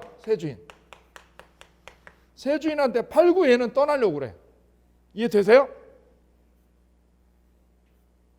여러분이 C야. 여러분이 C, 새 주인이야. 여러분은 지긋지긋한 전세살이를 끝내고 이제 뭐 하려고 그래요? 새 집에 들어와서 내가 들어와 살려고 그래. 이해되세요? 나 C는 새 주인이고 이 집에 세를 주려고 그래요? 들어와 살려고 그래요? 살려고 그러죠? 근데 누구도 살려고 그래? 누가 들어와 살 수 있는 거예요? 문제가 되죠? 얘도 들어와 연장하려고 그러고 얘는 뭐 하려고 그러고? 들어와 살려고 그러죠? 그럼 얘가 들어와 살려고 그러면 얘는 무슨 명분을 내세워야 돼요? 내가 실거주할 거니까 뭐 하겠다고? 갱신 거절하겠다. 이 명분을 들고 와야 되죠? 그죠? 얘가 이걸 들고 와야 얘를 내보낼 거 아니야. 그죠? 둘이 소송이 붙은 거야. 얘가 새 주인 나가 누구한테? 임차인한테 뭐 하라고요? 계약 끝났고 내가 뭐 할 목적이니까 실거주 하려니까 너 어떻게 하라고? 너 나가라고 명도소송을 낸 거야. 명도소송을. C가 누구를 상대로? 임차인 B를 상대로 명도소송을 제기했어요. 얘 갱신 요구 할 수 있는 거예요? 없는 거예요? 그 말은 얘가 갱신 거절해도 되는 거야? 안 되는 거야? 누가 실거주 하려고 그러면? C가 새 주인이 뭐 하려고 그러면? 실거주 하려고 그러면 갱신 거절 사유가 되는 거예요? 안 되는 거예요?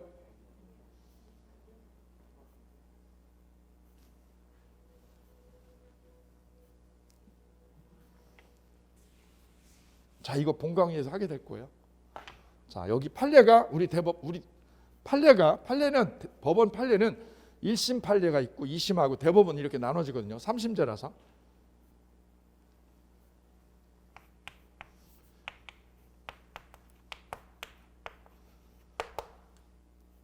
어떤 판사는 자 보세요. 갱신 거절을 여기 보세요. 갱신 요구할 때요. 얘가 갱신 요구할 때는 주인이 누구였을까? 얘 매매한 시점에 따라 틀려져요. 그죠? 얘가 뭐한 시점? 매매 시점에 따라 이게 달라지는 거야. 매매할 때 주인이 얘였다. 얘. 그죠? 그때 얘가 뭘 했어? 세입자가 갱신 요구했어. 그럼 갱신 요구할 때 얘는 살 생각이 있어요, 없어요? 놀부는 살 생각 없죠? 얘는 살고 싶어요, 팔고 싶은 거야? 팔고 싶은 거죠? 이때 팔았단 말이죠. 새로 들어와 살고 싶은 거는 누구야? 실거주 할 거는 놀부예요, C야? C가 실거주 하려고 그러죠? 실거주를 명분으로 갱신 거절하는 거는 A가 아니라 놀부인 A가 아니라 누가 하려고 그래 지금? C가 하려고 그러죠? 그때 이 판사는 뭐라고 그런 거냐? 잘 보세요. 갱신 요구 당시요. 얘가 갱신 요구할 당시에 집주인이 누구였어요? A였죠. A만 실거주 목적으로 갱신 거부할 수 있다는 거야. 언제 주인만? 갱신 뭐 할 당시요? 요구 당시 집주인만. 그럼 이때 집주인이 누구였어요? A죠. A가 뭐 할 수 있다고? 갱신 거절 사유가 된다는 거죠. 갱신 거부할 수 있다. 갱신 뭐 할 수 있다고요? 거부를 주장할 수 있다라는 거지. 근데 지금 이 당시에 갱신 요구할 당시에는 주인이 누구였어요? A였죠? A는 갱신 거절할 이유가 실거주를 목적으로 한 적이 없죠. 얘는 실거주 하겠다고 한 적이 있어 없어? 없죠. 얘가 하겠다는 거지. 얘는 실거주 목적 없죠. 그죠? 그럼 이 판사는 뭐라고 했을까요? 요 때가 기준이면 요때 집주인이 누구야? A죠. 이 사람만 갱신 거절할 수 있죠. 근데 지금 A는 실거주 목적이 아니잖아. 그럼 갱신 거절 못 한다는 거죠. 근데 또 다른 판사 을은 뭐라고 그래요? 갱신 요구 당시가 아니라 뭐 할 당시에요?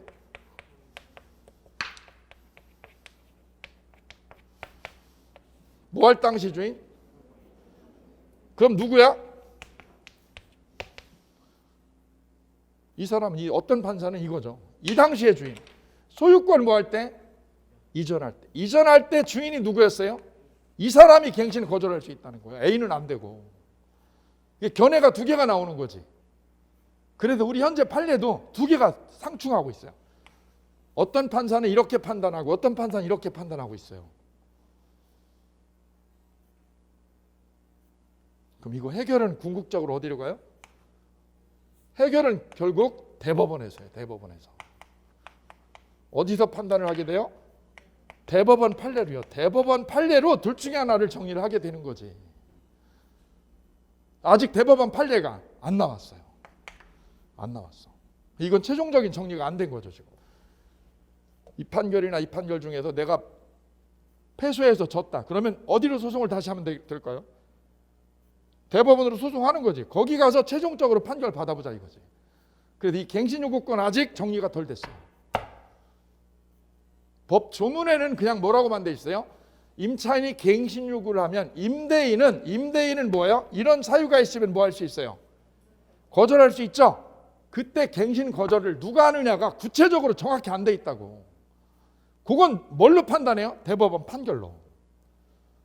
민법은 결국 법 조문과 판례를 엮어가지고 만들어내는 거야. 계속해서. 이걸 우리가 1년 동안 하게 됩니다. 근데 이쪽 부분을요, 이 소유권이나 전세권 등등을 우리는 물권법이라고 해서 공부를 하게 되고요. 물권법 편. 그리고 이 계약관계를 규율하는 걸 뭐라고 표현해요? 채권법이라고 표현해요. 계약관계를 규율하는 건 채권법. 그 다음에 주택임대차나 상가임대차는 뭐라고 표현하고요? 특별법이라고 표현하고요. 전세권 설정. 이쪽은 무슨 계약? 매매계약. 이건 채권법이라고 표현하고 여기는 특별법이라고 표현하죠. 이 세 개를 묶어서 뭐라고 표현해요? 법률행위라고 표현하고 이를 민법 총칙에서 다루게 돼요. 민법은 총 4편으로 되어 있어요. 1편 민법 총칙, 2편 물권법, 3편 채권법, 4편 특별법.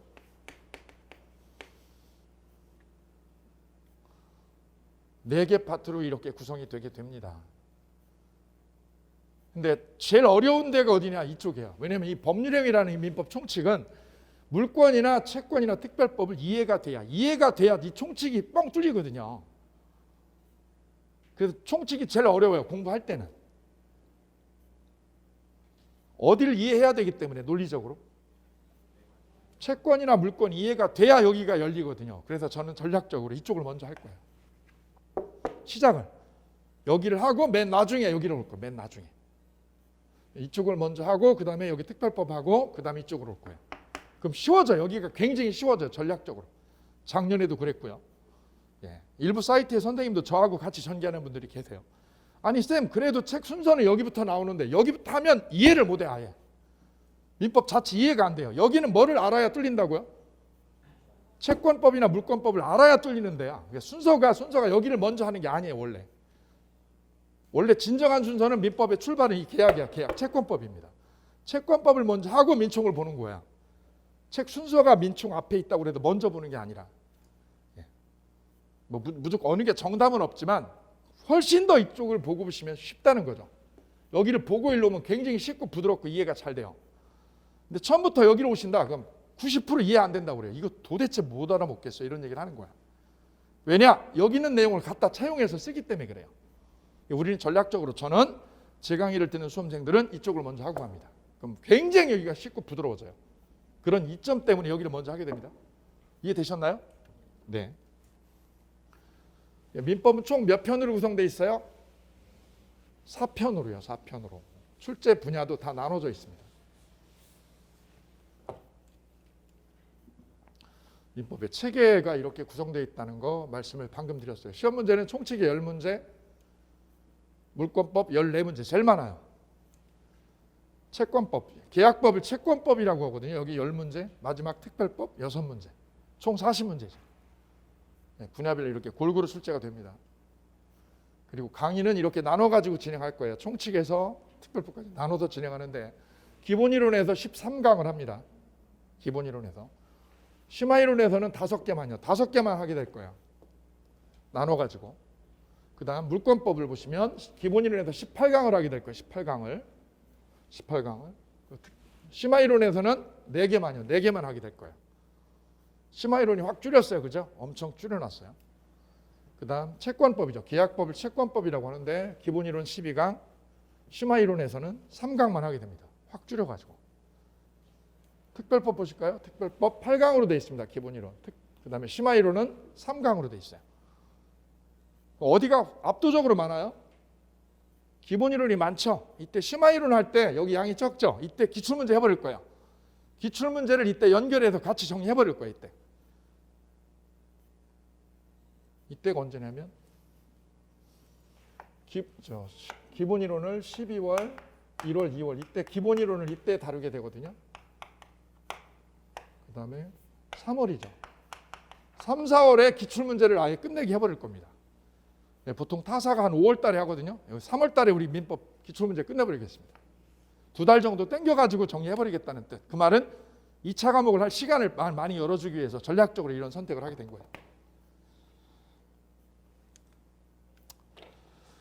이제 공부할 때 양적으로요. 양적인 분석을 해드리면 인문 강의에서는 논점 하나가 있으면, 논점 테마 하나가 있으면 잘 보세요. 기본이론하고 심화이론을 합치면요. 이 테마 하나에 논점이 적어도 몇 개 붙어요? 20개에서 50개가 붙어. 인문 강의 때 몇 개였는데요? 3개였는데 논점 하나가, 테마 하나가 논점 3개였어요. 가령 계약 갱신 요구권을. 지금 갱신 요구권에 대해서 제가 설명을 잠깐 드렸어요. 그죠? 맛보기로. 이때 갱신 요구는 언제 한다고 그랬죠? 끝나기 몇 개월 전에? 6개월에서 2개월 전에. 그죠? 몇 번 한다고요? 한 번이에요? 여러 번이에요? 한 번. 올해 시험 여러 번 한다고 나왔어요. 틀렸죠? 예. 이때 갱신 거절 사유에 뭐가 있어요? 갱신 거절 사유에? 실거주 목적이면 거절 사유 되죠? 그죠? 실거주 목적이면. 3개만 했어. 3개만 여기서. 지금 3개를 했거든요. 근데 어디로 가면? 기본하고 심화로 가면 이게 몇 개로요? 20개에서 50개로 늘어나. 양을 어떻게 한다고요? 엄청나게 늘려. 민법만 그래요? 아니에요. 전 과목이 똑같아. 전 과목이 다 그래요. 기본하고 심화 때 여러분 양이 엄청 늘어난다는 거지. 몇 배로 늘어난다고요? 6배. 3개에서 20개니까 6개 정도, 6배가 늘어나 양이. 이때 머리가 제일 아픈 거예요. 그럼 계속 늘어나느냐? 그건 아니에요. 그 다음부터 어떻게 해요? 줄여요. 줄여버려. 확 줄여. 마무리 때는 그래 몇 개로요? 10개 정도로 줄여가지고 정리하는 거야. 잘 나오는 것만. 시험에 잘 나오는 것만 딱 압축을 할 때 준비해가지고 하는 거지. 그러니까 처음에는 어떻게 했다고요? 작게 했다가 점점 어떻게 했다가 늘렸다가 마지막에는 어떻게 해? 다시 줄이는 거예요. 예, 이게 마무리야. 이렇게. 예, 이 과정을 여러분이 전 과목을 이렇게 공통적으로 이렇게 가져가게 될 거예요.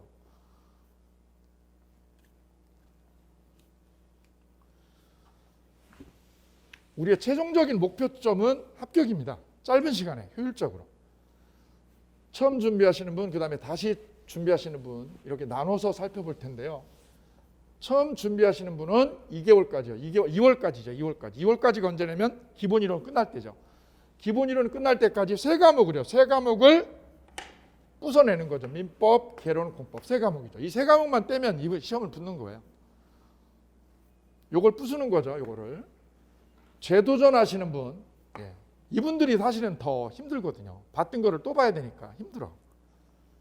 2월까지 똑같아요. 2월까지 민계공 3과목을 뭐까지 끝내셔야 되냐면 이분들은 기본수하고 기출문제까지 다 2개를 다 한꺼번에 끝내셔야 돼요.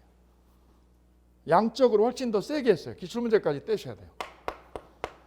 근데 지금 재도전 하시는 분들은 2월까지 2가지를 하셔야 됩니다. 기본수하고 기출문제를 3번이요. 3번 뚫으셔야 돼요. 3번. 그러면 내가 앞서갈 수 있어요.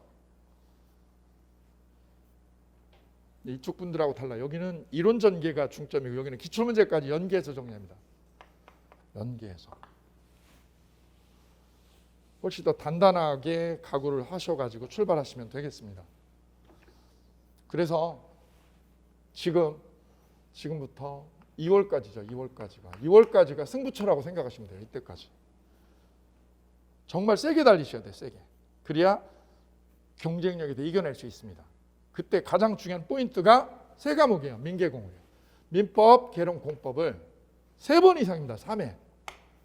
3회를 부수는 거를 목표로 이렇게 만드시기 바랍니다. 목표가. 한 번 아니라 3번입니다. 3번. 그러면 내가 경쟁에서 지지 않고 이겨낼 수 있습니다. 한 번 보시면 답 없어요. 한 번으로는 길이 없어요. 이거는 답 없어요. 그냥.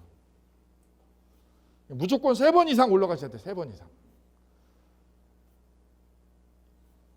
이때 요령은요. 요령은 전과목을요. 인강 보시는 분들한테 특히 부탁드려요. 인강 보시는 분들은 어떻게 올리냐면 매일 다른 게 올라와요. 월요일 날 A 과목, 화요일 날 B 과목, 수요일 날 C 과목 이렇게 6과목이 골고루 올라오죠. 골고루 올라오면 인강을 하게 되면 어떻게 될까요? 한 달 동안 일주일에 한 번씩 보거든요. 이 B라는 과목을 화요일 날 한 번씩 올라오잖아. 그럼 한 달이면 몇 번 보게 되는 거야, 이분은? 4번 보죠? 그럼 한 달에 이번 4번 보거든요. 그죠? 예, 4번. 민법도 똑같아. 그럼 이분은 민법도 이 과목이 민법이다. 그럼 민법을 몇 번 보는 거죠? 4번 보는 거. 그럼 몇 강이에요? 16강입니다. 근데 C라는 과목도요. C라는 과목도 이분은 똑같이 어떻게 해요? 한 달에 몇 번 보세요? 4번 보세요. 그럼 몇 강을 들어요? 16강을 들어요. 이게 만약에 중개법이다 아니면 세법이다. 똑같이 16강을 드는 거죠. 민법도 16강, 세법도 16강. 그럼 말씀드릴게요. 이러면 2월 달에 어떻게 돼요? 3월 달에 여러분 모의고사라는 걸 보게 되거든요. 처음으로. 모의고사 전과목이 30점이 안 돼. 이건 뭐냐면 설계가 잘못된 거야. 설계가. 왜 이렇게 나누시면 안 돼요. 요일별로 쪼개면 안 되는 거야. 점수가 안 올라와. 그럼 어떻게 하셔야 돼요? 양이 너무 적어서 그래. 양이 너무 적어서. 세법이나 중개법이나 이런 과목들은 세법 내지는 아니면 중개사법 이런 과목들, 공시법 이 과목들은 이렇게 하셔도 문제가 없는데 민법하고 개론, 공법 3가지 있죠. 이건 16강으로 안 돼. 너무 모자라. 이거 5배를 늘리셔야 돼. 이거보다 5배를 양을. 이게 전략이야. 이게 전략이야. 그래서 하루에 한 과목씩 올라오는 대로 공부하는 건 아니라는 거죠. 이거 동차 합격하려면. 그건 추천 못 드립니다. 10번 물어봐도 저는 똑같은 답 드려요. 왜요? 양이 너무 적어. 양 이렇게 찢어지면 분산되면. 이거 전 분산학습이라고 말씀드리거든요. 집중하셔야 돼. 집중. 5배 정도로 집중하셔야 돼. 그러면 어떻게 하셔야 되는 거죠? 양을 확 늘리셔야 돼요. 이 3과목은 5월 이후에 하셔도 아무 문제가 없어요. 4월 이후에 해도 문제가 없고 3월 이후에 해도 문제가 없어요. 그래서 3월 전하고 후로 나누셔야 돼요. 전략을. 3월 전에는 어떻게 해요? 민계공을 집중해서. 3월 이후에는 이 과목을 보셔도 되고. 일주일 내내 하루에 한 과목씩 한다. 이거는 답 없는 거야. 이거는. 사이즈가 하나 양이 너무 작아서. 공법 교수님한테 여쭤보세요. 저 공법 한 달에 16강에서 공법 정리되냐고. 한 달에 16강. 이거 20점도 안 나와. 20점도. 이렇게 해서 1년 내내 해도 안 나와. 양을 폭발적으로 늘리셔야 돼. 이렇게 5배로. 그러려면 다른 과목을 어떻게 해야죠? 다른 과목을 줄이는 거죠. 그게 해법입니다.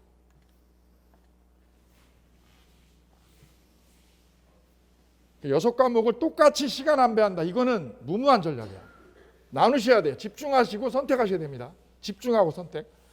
본인한테 맞는 과목을 더 집중해서 선택적으로 양을 늘리셔야 된다는 말씀. 자, 그 구체적인 전략에 대해서 잠깐 말씀을 드릴 텐데요. 자, 올해 시험은 아직 최종 점수가 아직 나오지 않아서 여러분하고 공유를 못 해드리고 30일에죠. 30일에 민법 전국 최고 득점자가 저희 랜드프로 사이트에 이윤희 수험생이셨어요. 자, 이분의 학습 전략에 대해서 2가지만 말씀드리고자 합니다. 자, 성적 확인서도 나와 있죠. 여기 부동산 학개론 80, 민법 100점. 2021년 9월 24일 성적 확인서예요. 산업인력공단에서 받은 실제 성적 확인서. 이분이 추천한 합격 전략은 딱 2가지예요. 이분 공부 4월 달에 시작했어요. 민법 공부를 4월 달에 1, 2차를. 작년이죠. 4월 달에 해서 민법 100점, 개론 80점. 동차 합격했어요. 그분 전략은 이거예요. 일정한 시간 매일 공부하는 시스템을 구축하는 게 첫 번째라고. 매일입니다. 매일 어떤 시간을? 일정한 시간을 매일 하는 거야. 이걸 시스템으로. 구체적으로 이분은 어떻게 했어요? 내가 여쭤봤어요. 그랬더니 이분은 아침에 일어나면 민법하고 공법을 1시간씩 매일 했어요. 매일 민법 1시간, 공법 1시간. 매일 했어요. 매일 이거를. 시험 보기 전날까지. 구체적으로는 공법을 3번 더 했어. 공법은 3시간 더 했다고 그래요. 3시간. 왜? 양이 많아서. 근데 공법은 양이 많아서 3배를 더 했다고 그래요. 민법보다 3배 더 했거든요. 양을. 점수는 반이 안 나왔다고 그러니까. 공법이 그만큼 어려워요. 그래서 매일 했어요. 그래서 매일. 그랬더니 두려움이 싹 없어졌어요. 자기가 이게 너무 어려웠다는 거죠. 2과목이 너무 어려웠는데 이렇게 했더니 자신감이 뿡뿡 올라오더라는 거지. 두려움 없이 그냥. 공부 안 될 때도 자기는 매일 민법 봤다고. 공부 안 되면 민법 열어서 보시고. 제일 좋은 건 이거예요. 매일 같은 시스템을 연결하는 거죠. 매일 같은 시스템. 띄엄띄엄 하면 답이 없어요. 이거. 띄엄띄엄 하면. 이거 양이 많은 과목이라서. 두 번째는요. 스스로 만드는 거야. 스스로 암기장을 만들어서 내 걸로 만드는 거죠. 소위 오답 노트라는 거죠. 제가 키워드 암기장을요. 키워드 한손 노트라는 책을 만들었어요. 올해. 여기에 키워드가 다 들어있거든요. 양 적어요. 손에 딱 들어가 이게. 그걸 가지고 보시면 되는데 문제는 그거는 제가 만드는 거예요. 양민이 만드는 거죠. 제가 만드는 걸 눈으로 보지 말라는 거죠. 아무 소용없어요. 그 눈팅은. 그건 제가 만드는 거예요. 그럼 누가 만들라는 거죠? 여러분 스스로 이거를 만들라는 거죠. 스스로 만들고 써야 돼요. 반드시 내가 스스로. 이걸 토대로요. 이걸 가지고 여기다가 적는 거지. 조금 추가를 하거나 첨삭을 해서.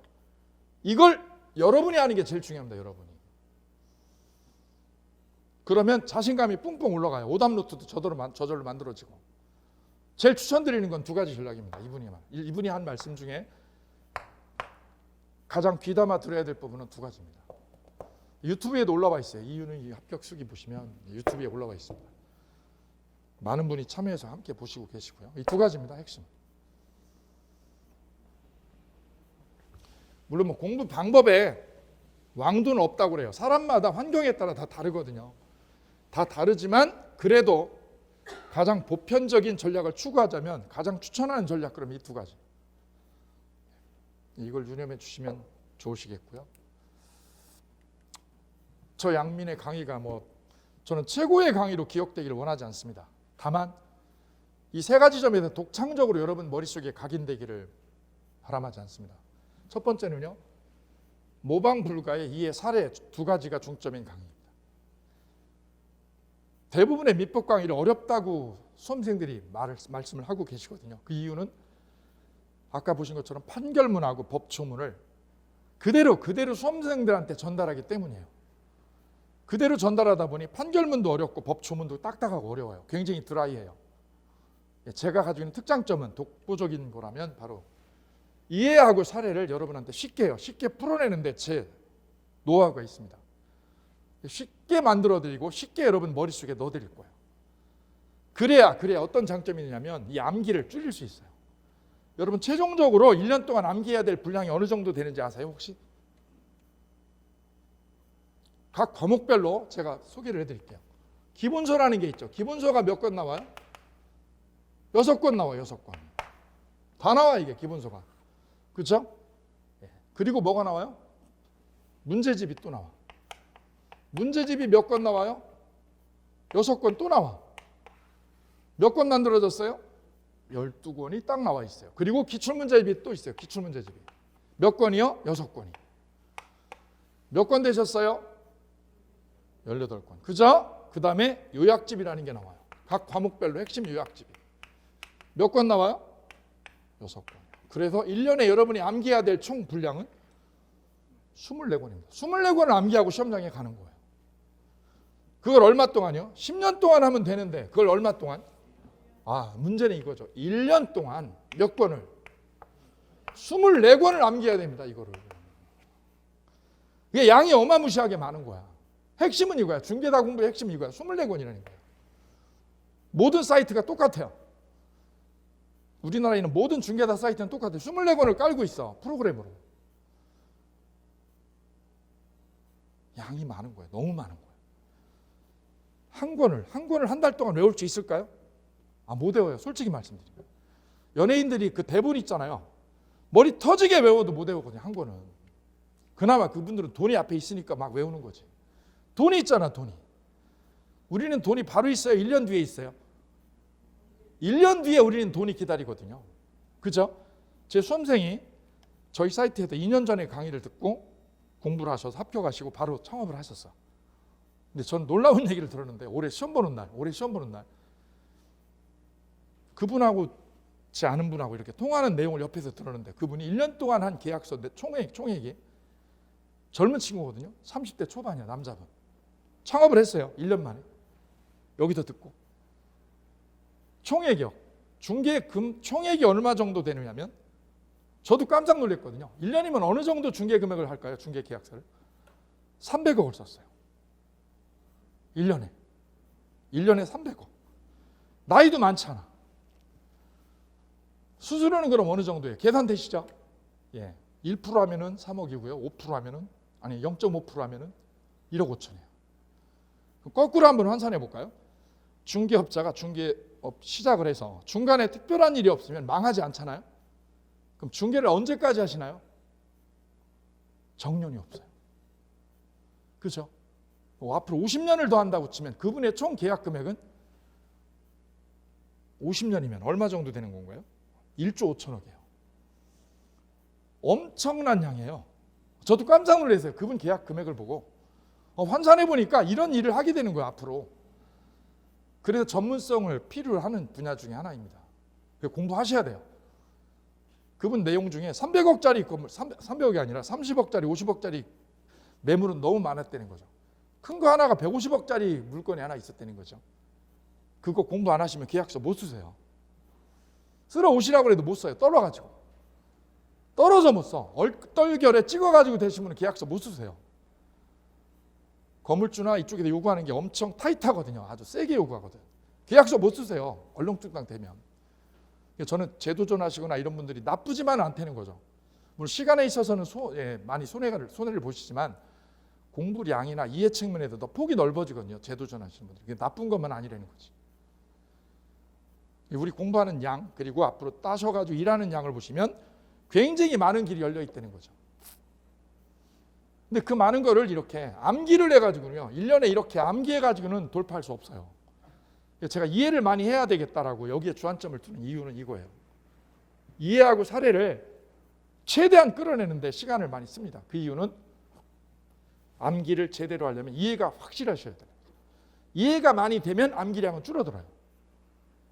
이해가 안 된 채로 암기하면 이걸 통으로도 암기하는 거죠. 통으로 이거를 24권을 불가능한 거예요. 떨어지는 거예요. 그래서 나 암기해가지고 24권 가져가겠다. 이게 가능하냐고. 불가능해요. 이거는. 어떻게 24권을 외워 1년에. 불가능한 거죠. 자꾸 암기해가지고 점수 가져가신 분이 뒤로 가면 점점 어려워지는 거예요. 뒤로 가면. 왜요? 6개가 섞여. 한 과목은 암기할 수 있어요. 한 과목은. 내 공법 지금 한 달 동안 빡세게 해가지고 한 과목은 암기되거든요. 그죠? 근데 내년 10월달 되면 6개가 섞여. 엉망이 되는 거지. 이해가 완벽하게 되면 암기량은 줄어든다는 거죠. 그래서 저는 최대한 암기가 아니라 이쪽입니다. 예, 여기에 제 모든 역량을 쏟아붓습니다. 거기에 저만의 노하우가 독창성이 있고요. 두 번째는 민법이 아까 말씀드린 것처럼 법 조문하고 판례 공부하다 보니까 굉장히 드라이하다고 그랬어요. 딱딱해요. 실제 딱딱해요. 건조하고. 그런데 여기에 저는 주안점을 둡니다. 재미가 있어야 되죠. 재미없는 과목을 1년 동안 못 들어요. 1년 동안 기다려지지 않거든요. 저는 재미를 최대한 여러분한테 믹싱 해드릴 거예요. 그리고 끊임없이 저는 여러분한테 질문을 드릴 거예요. 왜냐하면 민법이 개인하고 개인 간의 분쟁이거든요. 그 분쟁의 상당 부분의 포인트는 서로 대화하다가 싸운 거야.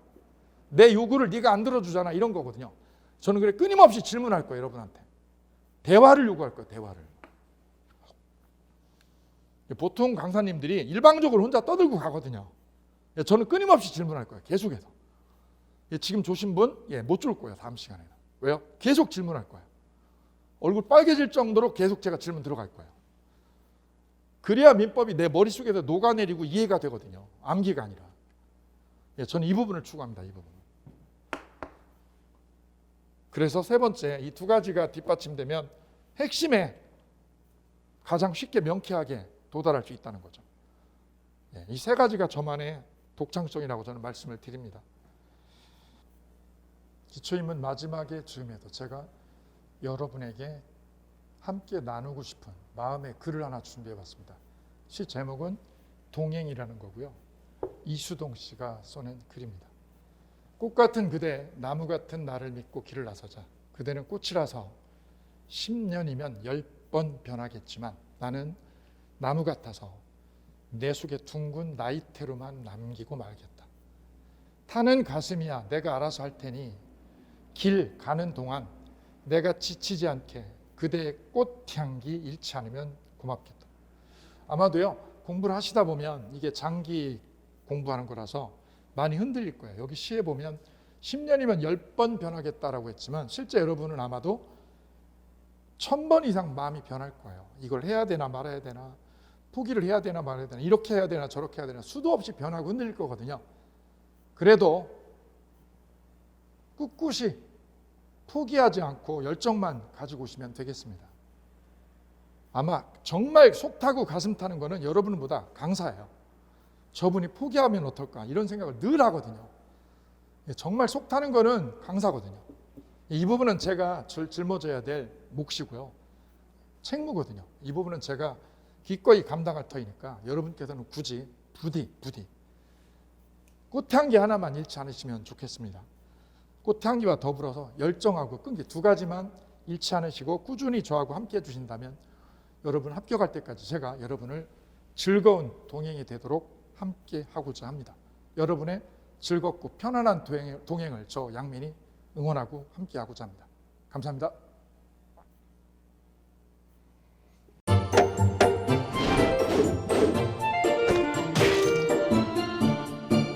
안녕하세요. 공인중개사 민법을 강의하고 있는 양민입니다.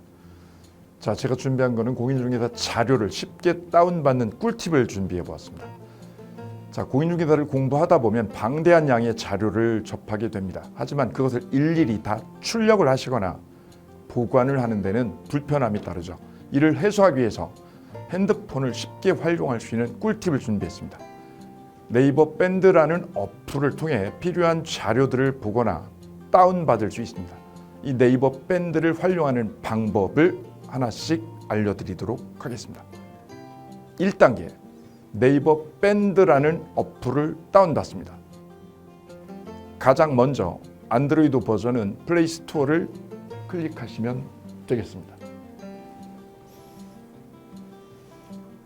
아이폰은 앱스토어에서 하시면 됩니다. 그 다음 검색창에 네이버 밴드를 검색하시고 다운 혹은 설치를 클릭하시면 되겠습니다. 이렇게요. 2단계, 밴드 어플에서 공수모를 검색해 주시면 되겠습니다. 밴드 어플을 누르시면 위쪽 상단에 보시는 것처럼 돋보기 모양의 아이콘이 보입니다. 이 돋보기 부분을 클릭하시게 되면 맨 위쪽에 하얀 공백의 검색창이 생기는데요. 이곳을 눌러서 공수모, 이 세 글자를 쳐주시면 되겠습니다. 3단계는요, 해당 공수모 밴드를 들어가 주시면 됩니다. 이 밴드는 공인중개사를 공부하시는 수험생들을 위한 밴드입니다.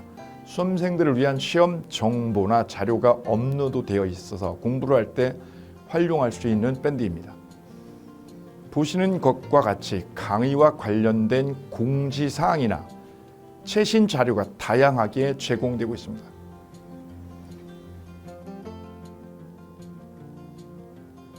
4단계, 또 다른 꿀팁 모바일 일일학습법에 대해서 소개드릴까 합니다. 이제 핸드폰으로 짬 시간을 활용하셔서 공부하는 학습법을 알려드리도록 하겠습니다. 자료 페이지에서 뒤로 가기를 누르시면 처음 보셨던 페이지가 뜹니다. 여기서 내려가 보세요. 모바일 일일학습이란 코너가 보입니다. 이 부분을 누르게 되면요, 매일 한 개씩 핵심 부분이라고 할 수 있는 문제가 업로드 되어 있고요. 더 아래로 쭉 내려가시면 정답과 해설 부분을 볼 수가 있습니다. 맨 아랫부분을 보시면 이렇게 댓글 쓰기도 남길 수 있으시죠. 스마일 부분을 눌러 좋아요로 표시할 수도 있습니다. 짬을 내어 스스로 학습한 뒤 모르는 부분을 질문할 수도 있고, 하루 동안 공부했던 것을 정리하시거나 공부한 소감을 적어 놓으실 수도 있습니다.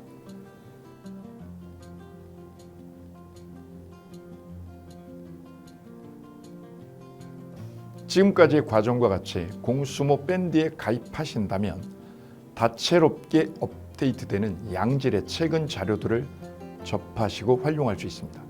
꼭 가입하셔서 좋은 자료 많이 활용하시기 바랍니다.